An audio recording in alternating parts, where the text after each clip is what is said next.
Meet Sadiq Mohammed, a Nigerian entrepreneur who is building one of Nigeria's fastest growing animal farms. We focus a lot on quality. So we produce animals that are much bigger than average, and we also sell the seeds to other farmers. Originally a pilot, he made a bold decision to venture into farming, a move that changed his life. I'm a commercial pilot. I love airplanes, but I think I love cows more than airplanes. Are you still a pilot? Yeah, I'm still a pilot. Amazing. In today's video, he shares his inspiring journey from starting from nothing to becoming a billionaire serial entrepreneur. Get ready to learn from his experiences, challenges, and the secrets behind his success. Maybe 98 to 99% of the livestock we consume in the country are produced by pastoralists, not by farmers. So there's a lot of opportunity.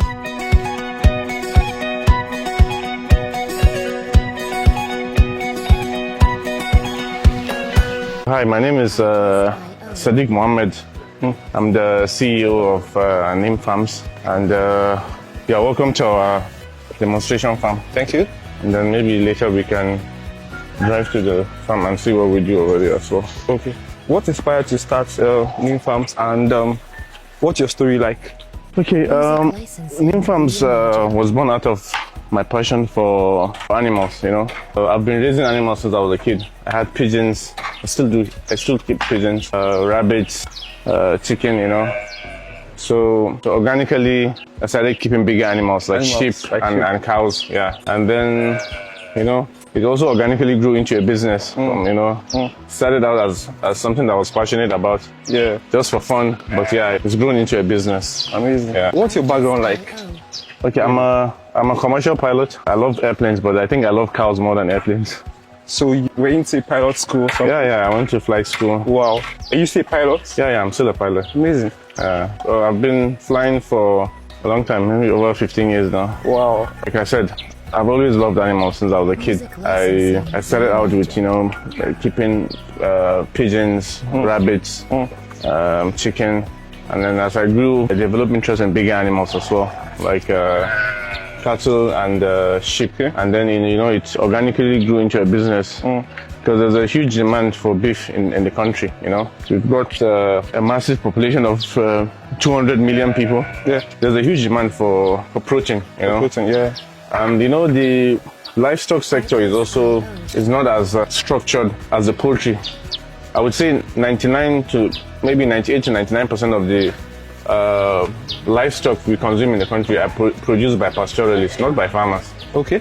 So there's a lot of opportunity there, and it needs a lot of restructuring and investment as well. We need to invest in quality genetics. We have animals that are very, very hardy and adaptable to our environment, that don't need necessarily a lot of care and management, but they are not efficient animals. So we need to bring in genetics from outside Nigeria, Okay. be it semen, embryos, or live animals, to improve the efficiency and the genetics of our animals. We have animals that take a long time to get to slaughter weight, Okay. and animals that do not produce a lot of milk compared to European breeds. Oh. So I'll show you some animals over there. We have some animals that are crossbreeds between our local animals and foreign breeds. Foreign breeds. Yeah, exactly. Okay. And then I will show you one of the cows over there. She was imported from South Africa. Okay. It's a pure Bonsmara cow. So why do you focus on large breeds of cattle or bulls? You know, you want less animals that will give you more. You know, a bigger animal that has a lot of meat is better than keeping a lot of animals that don't pack a lot of muscle. Yeah, exactly. So these animals, we didn't breed these animals, we bought and fattened them. Okay. These are some of the animals that were bred on the farm. So we look for animals that have good conformation, then we fatten.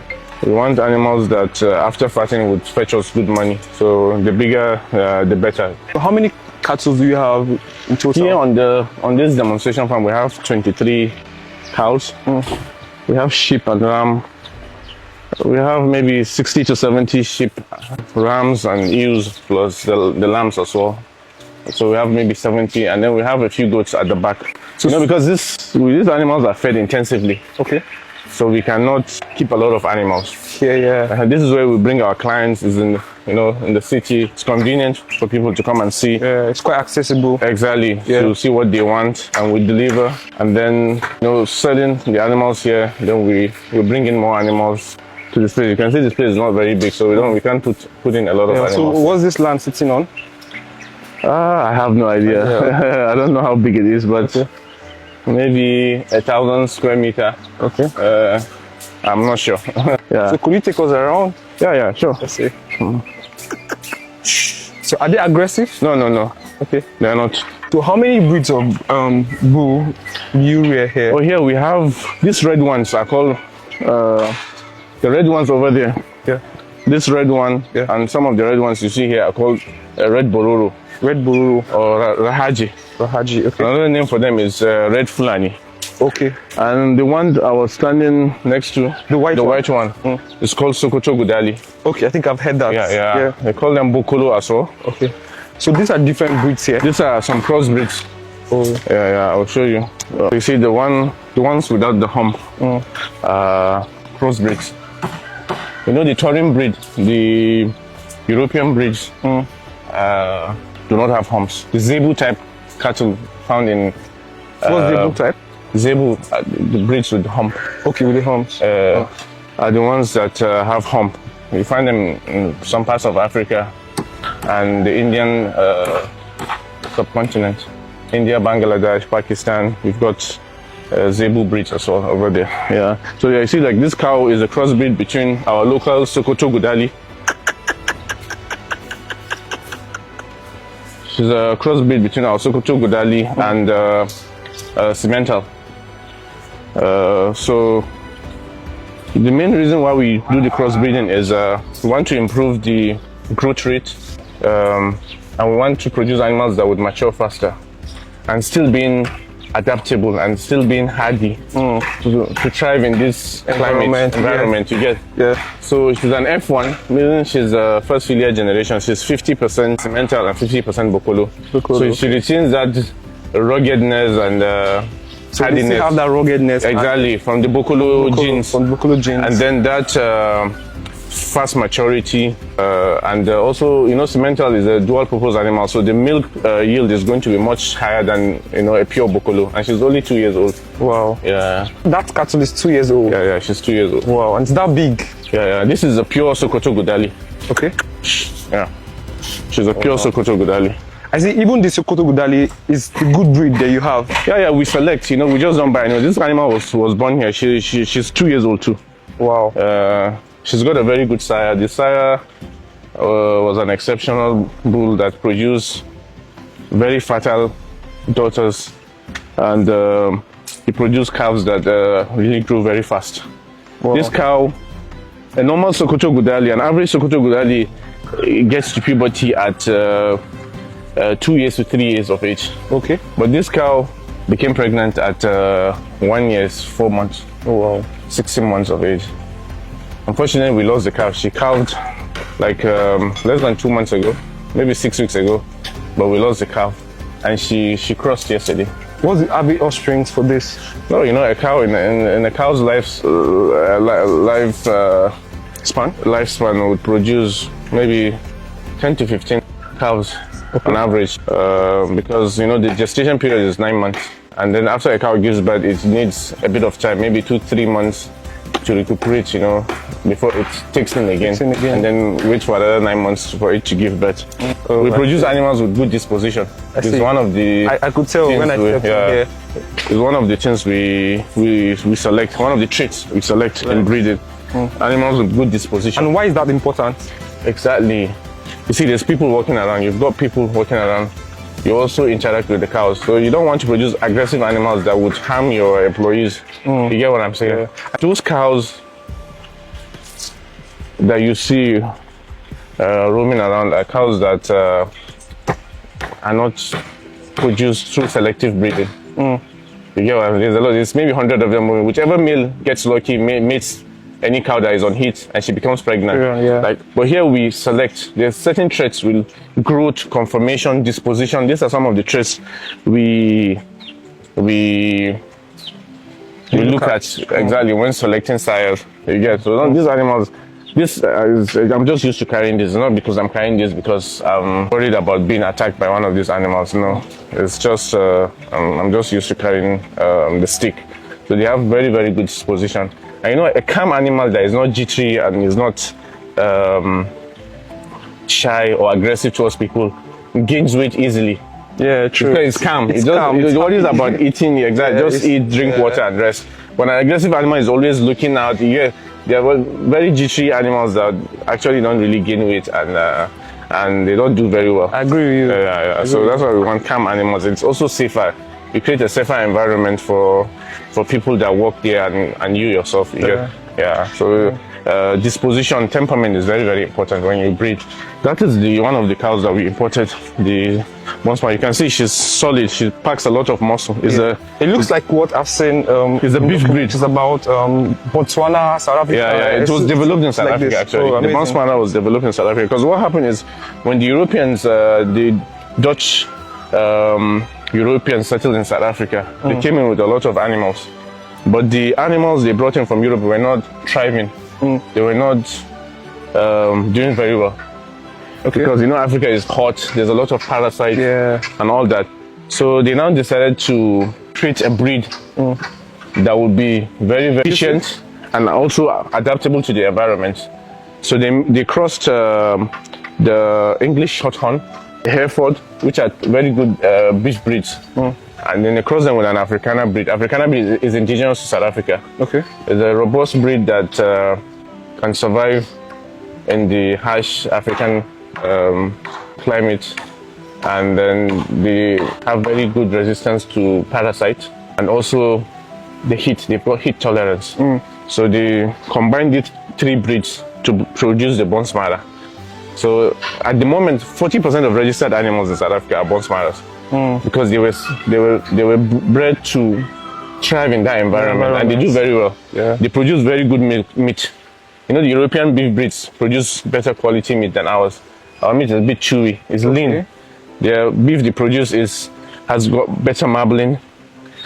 So when you grill it, it's more tender and it's more flavorful because of the intramuscular fat in the meat. So they still have that trait. They maintain the trait of the carcass quality trait, and at the same time being very, very hardy. Yeah, so they are good for steak. Excellent for steak. Yeah.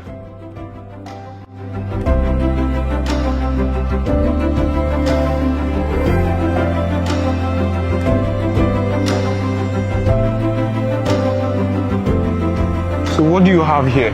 So, you know, you want to meet the nutritional requirement of your animals, and at the same time you want to make it as affordable and as should I use cheap as possible. You get.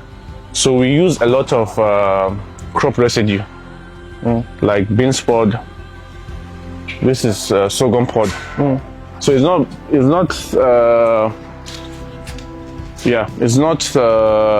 what do you call it? It does not have high nutritional value, but it's fiber. You know, the animals, the ruminants need a lot of fiber. Oh, yeah, exactly. So we in our feed formulation we use this crop residue just to make it not so expensive, because you know feeding is very expensive. Exactly. And then here you can see this is granite forage. So after you harvest your granite, the forage we use it to feed the animals. We also do hay, brachiaria hay. Okay. We feed the animals with brachiaria hay. So all these are formulated here? Sir? In the farm here? The brachiaria is grown on the farm. Okay.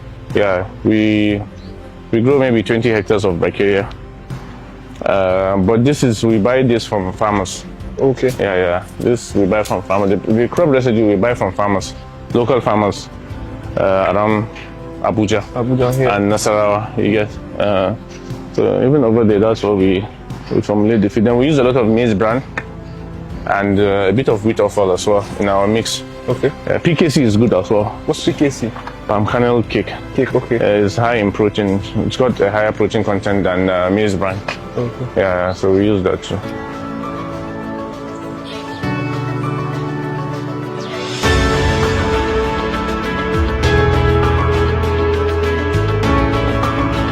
So you see, this is one of our very good heifers. She's 1 year, 1 year, 7 months old. Wow.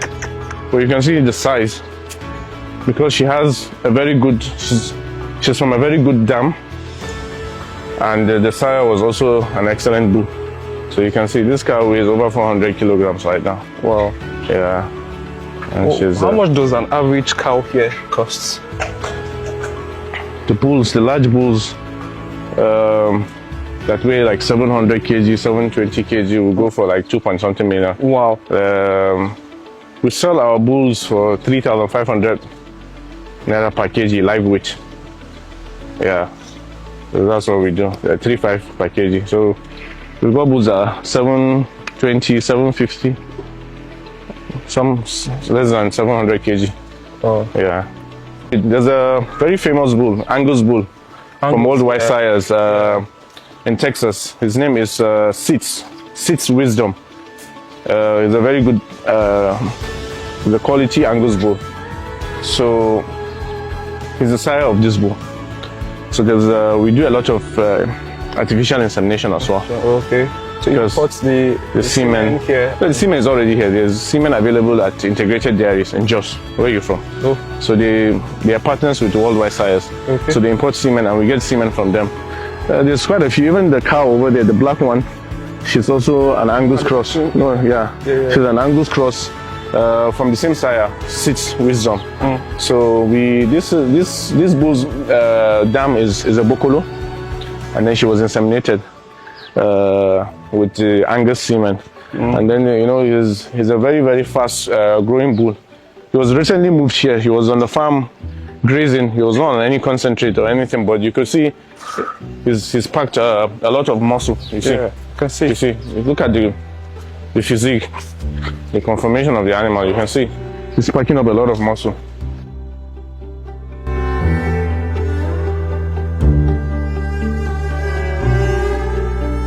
So where do you see the future of agriculture and also the future of Nim Farm in the next 5 years? 5 years is not a very long time Yeah, it's not. in farming. 5 years is not a very long time in farming, but yeah, I see growth. Like I said, we didn't start big. We're still a small farm. It's still growing, but it's a business that started small and it has been growing organically. You get. So I see us getting into more supermarkets, getting into more restaurants, because we do supply animals to a few restaurants and some supermarkets. And also providing more seeds to other farmers that are into genetics. One of the reasons why we stand out is because our animals are animals of quality genetics. We produce not a lot of quantity, but quality animals. You get. So I see us improving on that, and yeah, just growth. Nigeria has a big population. Farmers, I should say, have a very good future because Nigeria has a very huge population. You don't even worry about exports. People talk about exports. Forget about exports. We have over 200 million people to feed. Yeah. There's always going to be market for your product. Yeah, and people should just. I know it's tough, but people should just hang in there and keep pushing. And brighter days are ahead. Do you think farming is the future for us in Africa? Yeah, of course, of course. Africa has very fertile land. I think we've got the most fertile land among other continents. We've got a young, healthy population, and it's very sad that we import a lot of food. The amount of rice imported into Africa is Quite a lot. It's a lot. Nigeria imports approximately $2 billion worth of dairy products every year, because 98% of the milk we produce is imported. Pig milk, Dano, all this milk are imported and then packaged in Nigeria. You get what I'm saying? If you look at farms like Al Rawabi or Al Marai in the Middle East, Al Rawabi is in Dubai, in the UAE. Al Marai is in Saudi Arabia. They are running farms that farms in the desert. Here, you can grow your pasture and feed your animals. They can't grow their pasture. They have to import pasture. They have to import everything to feed those animals. And they're still making it happen. You hear what I'm saying? Al-Rawabi produces, I think, about 500,000 liters of dairy product every day. Al-Mara is even bigger. You know what I'm saying? But Nigeria, you can grow your silage. Look, that's maize over there. It's the dry season. Look at maize growing in the dry season because there's a river there and it's been irrigated. You know what I'm saying? There's no rain for some.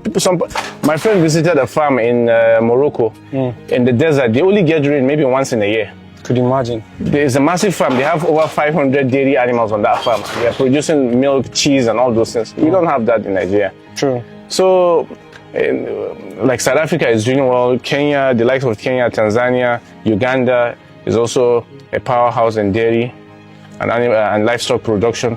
But Nigeria, we have the biggest population, but we are lagging behind, you know. So I think more people should come into farming. And you know, it's not something that it takes time, to be honest. It's not something that you just invest today and make returns immediately. It takes time. You have to be patient. But there's a future and there's a lot of potential, you know, in agriculture. So for a young person watching this video, a young African entrepreneur who is watching this video, what would be your advice for them? For someone who wants to go into cattle farming, agriculture, or anything at all? Yeah. My advice to aspiring farmers or young people trying to get into farming is, you know, start small and grow. Start small. Always start small.